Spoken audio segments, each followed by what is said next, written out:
May oras labod Kapampangan. Ining kaya katamong kadinalan 82 pamanyubo.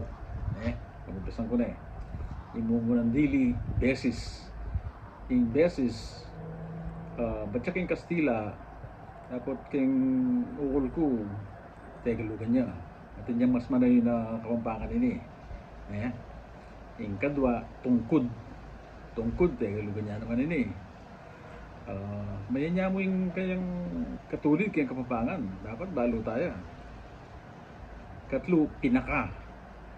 Yung pinaka maralas kayang daramdaman. Pinakamanyaman, pinakamasanting, pinakabiyasa. At yung mas manay na Kapampangan ini. Sulat yan kayang katamang comment section. Yung kapat, arawan. Arawan kayo waring magsweldoan. Tegalugan niya yan. Kalima, pagitan. Pagitan, panay tayang daramdaman. Balo yung mas manay ng Kapampangan. Kanam, pegkaiba. O kaya, dengalwa, pagkaliwa, ara. Tegalugan na rin. At ilang mas manay na katulad ng Kapampangan din. Yung kapito kuliti. Tingkan kuliti mata naman, ilip ka siguro. Yung kuliti, tegalugan niya yan. Ating taulindili, libingan. Libingan. Tegalugan niya, libing. Kapala na libing ara, no niya libingan ara. Tegalugan na rin.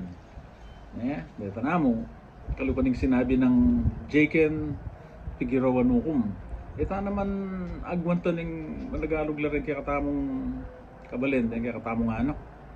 Nungwari, pagsabihin tala pa mong Kapampangan din kaya katamong anak. Bayo tala pagsabihin Tagalog At siya may biyasan na lang Kapampangan. Ilyari tayo nung turun Tagalog kanita. Mga kanita, duwain ka rin lang abalong mano. Aliwa mo itang Dagol la, Tagalog la. Bis naman pareho lang Kapampangan din ka rin lang tengari. At bait at dagol lang yung labot Kapampangan. Nanito. Ang dapat Kapampangan la pa mo so pati Kapampangan tamo, may pangapampangan tamo. Dahil kaya katamo nga anak, kaya katamo nga po. Itala pa nagalugan, pampanganan tala. Salamat. Luid tamongan.